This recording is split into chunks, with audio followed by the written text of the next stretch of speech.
दोस्तों, मारपीट और गुंडागर्दी अक्सर मर्दों का काम माना जाता रहा है और उस कम से महिलाओं का कभी कोई लेना देना नहीं रहा। शायद आप भी अब तक बाकियों की तरह यही सोचते होंगे, लेकिन दोस्तों आज की इस वीडियो को देखने के बाद आपकी यह सोच पूरी तरह से बदल जाएगी, क्योंकि आज हम आपको हमारे देश की कुछ सबसे खतरनाक लेडी डॉन के बारे में बताने वाले हैं, जिससे पूरा देश एक समय पर कांपता था। तो आखिर कौन थी वह लेडी डॉन, इसे जानने के लिए वीडियो को आखिर तक बने रहिए। और अगर आप हमारे चैनल पर नए हैं तो वीडियो को लाइक करके चैनल को सब्सक्राइब जरूर कर लीजिए। सीमा परिहार। दोस्तों, सीमा परिहार को हम और आप सब जानते ही होंगे और शायद आपने इन्हें बिग बॉस में भी देखा होगा। सीमा परिहार को 10वीं सुंदरी के नाम से भी जाना जाता है और कहा जाता है कि सीमा परिहार के ऊपर 1 या 2 नहीं बल्कि 70 से ज्यादा हत्या के मामले दर्ज हैं। साथ ही 200 से भी ज्यादा अपहरण के मुकदमे इन पर दर्ज किए गए हैं। दोस्तों, सीमा जब महज 13 साल की थी तभी उन्हें लाला राम उठा कर ले गया। 18 साल तक की उम्र तक उसने अपने पास रखा और इस तरह सीमा परिहार के डाकू बनने का सफर शुरू हो गया। कहा जाता है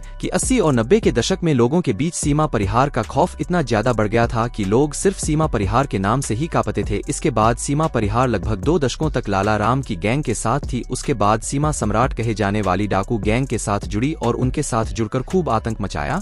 पुलिस ने सीमा को काफी बार पकड़ने की कोशिश की, लेकिन हर बार सीमा बचकर निकल जाती थी। आखिरकार 2003 में सीमा परिहार ने पुलिस को आत्मसमर्पण कर दिया। उसके बाद सीमा नेकी के रास्ते पर चलने लगी और अब वह बहुत सारे सामाजिक संगठनों के साथ मिलकर समाज सुधार के काम भी करती है।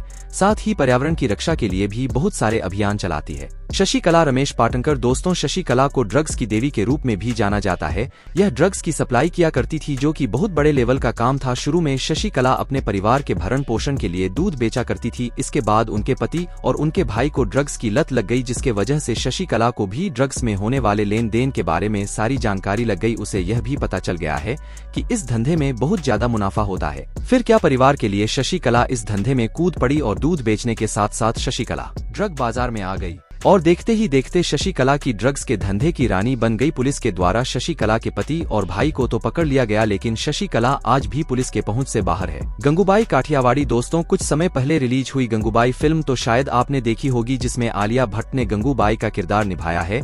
यह फिल्म एक सच्ची घटना पर बनाई गई है, जिसका नाम गंगूबाई काठियावाड़ था। गंगूबाई काठियावाड़ की रहने वाली थी। इन्होंने सिर्फ 16 साल की उम्र में ही अपने पिता अकाउंटेंट से प्यार हो गया था, जिसके बाद वह उनके साथ भागकर मुंबई आ गई। इसके बाद उस लड़के ने गंगूबाई को धोखा दे दिया और गंगूबाई को कोठे पर महज 500 रुपए में बेच दिया। यहाँ पर धंधा करते हुए गंगूबाई की मुलाकात करीम लाला से हुई और करीम लाला को गंगूबाई ने अपना भाई बना लिया। इसके बाद गंगूबाई का मुंबई पर राज हो गया और काठीपुरा में कई बड़े बड़े कोठी गंगूबाई ही चलाने शुरू कर दिए। इसके बाद उनके वहाँ कई बड़े बड़े गुंडे और लोगों से पहचान हो गई। ऐसा कहा जाता है कि गंगूबाई किसी भी लड़की को अपनी मर्जी के बगैर नहीं लाया करती थी और लड़कियों की मर्जी जानने के बाद ही कोठे पर लाया जाता था। हालांकि इस बात में कितनी सच्चाई है यह तो हम नहीं जानते, पर इतना जरूर है कि गंगूबाई एक समय पर मुंबई की सबसे बड़ी फीमेल 2 हुआ करती थी। शोभा अय्यर। दोस्तों, अब बात करते हैं कि तमिलनाडु की शोभा अय्यर की। शोभा अय्यर के बारे में कोई ज्यादा नहीं जानता, यहाँ तक कि पुलिस के पास भी इनके बारे में बहुत कम जानकारी मौजूद है।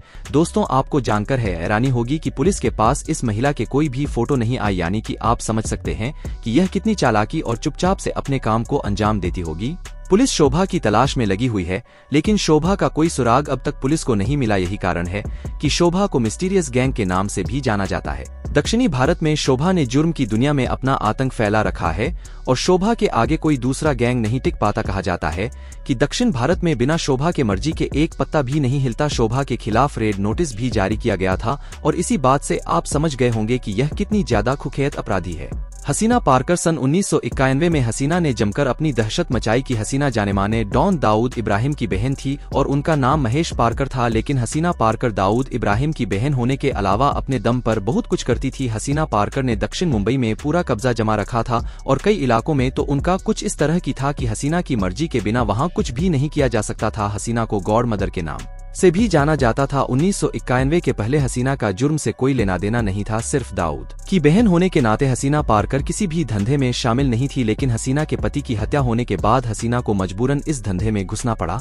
रुबीना सिराज सैयद कहा जाता है कि रुबीना छोटा शकील की गर्लफ्रेंड हुआ करती थी और अपनी खूबसूरती का इस्तेमाल करके यह लोगों को अपने जाल में आसानी से फंसा लिया करती थी, उन्हें अपने काबू में कर लेती थी। ऐसा भी कहा जाता है कि जब छोटा शकील के गैंग के लोग जेल में बंद थे तब यह अपनी इसी खूबसूरती का इस्तेमाल करके जेल में उन्हें हथियार पहुंचाया करती थी। ऐसा भी कहा जाता है कि जब छोटा शकील गैंग के गुंडे जेल में बंद थे तो रुबीना के द्वारा ही खाना और पैसा पहुंचाया जाता था। रवीना मुकदमा भी लगाया जा चुका है। यह बहुत चालाक किस्म की थी और अपनी खूबसूरती का फायदा उठाकर अपना काम किसी से भी आसानी से करवा लेती थी। अंजलि माकन मुंबई की एक ऐसी लेडी डॉन थी जिससे पुलिस भी एक समय पर काफी ज्यादा परेशान हो चुकी थी। अंजलि के नाम कई सारे धोखाधड़ी और जालसाजी के मुकदमे दर्ज है, जिसमें से एक बैंक से 1.5 करोड़ रुपए लूटने का इल्जाम भी अंजलि माकन के ऊपर लगाया गया है। इसी बात से पुलिस तलाश कर रही है। इसके पहले भी अंजलि ने काफी वारदातों को अंजाम दिया है, लेकिन 1.5 करोड़ की चोरी के बाद पुलिस के नजरों में एकदम से चढ़ गई थी।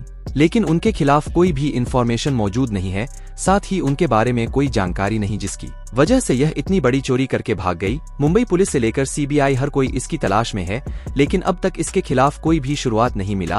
अंजलि मे के खिलाफ रेड कॉर्नर नोटिस जारी हो चुका है, लेकिन पुलिस अभी भी खाली हाथ है। सपना जुर्म की दुनिया में कदम रखने का सपना का एक अलग ही मकसद था। सपना ने अपने पति की हत्या का बदला लेने के लिए अंडरवर्ल्ड में कदम रखा था। दाऊद के कहने पर एनकाउंटर स्पेशलिस्ट ने सपना के पति को 4 गोलियां मारकर हत्या कर दी थी और अपने पति की हत्या का बदला लेने के लिए सपना ने दाऊद के खिलाफ अपनी एक गैंग भी बना लेती। आपको बता दें कि सपना ने अपने पति की मौत का बदला लेने के लिए गोली चलाना और मार्शल आर्ट की बाकायदा ट्रेनिंग भी की थी और दाऊद के खिलाफ खड़ी क्यों हो गई थी। सपना का असली नाम अशरफा था और इन्होंने दाऊद की हत्या का प्लान बना लिया था, लेकिन बाद में जब दाऊद को इस बात का पता लगा तो दाऊद ने सपना की भी हत्या करवा दी। समीरा जुबानी मुंबई के डॉन की पत्नी समीरा जुबानी कई वारदातों को अंजाम दे चुकी हैं। बम ब्लास्ट से लेकर पैसों की वसूली समीरा जुबानी करती है। सीबीआई की टॉप लिस्ट में समीरा जुबानी का नाम शामिल है।